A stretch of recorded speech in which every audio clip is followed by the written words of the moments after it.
高雄市包含六區、甲仙、南瑪夏、武林，也有桃園這5區，今仔日遊園攏是停辦停課。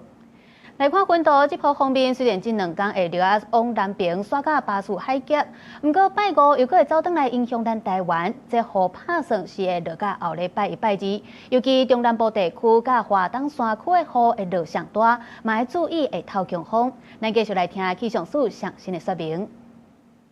明天這種西南氣流的情形會有稍微減弱的狀況，而後到了週4、週5左右，鋒面有進一步南移到巴士海峽的情形，所以在雨勢上面，在明天白天過後有相比今天比較減緩的狀況。不過還是要注意，在中南部和花東這一帶，還是有一些比較顯著的降雨。那我們也可以看到，明天晚間之後呢，一直到後天的白天，這樣子台灣附近其實還是處在一個比較偏向西南風影響，而且整體的水汽都是比較偏多的狀況，所以說雨勢雖然有比較減緩，不過各地還是要留意短暫的陣雨或是雷雨。過去一段時間，其實山區的降雨呢都是比較連續的，土質的含水量也會比較偏高，所以山區的土石可能會比較鬆動，有一些坍方落石的情形。提醒大家這段時間也要盡量避免前往山區活動。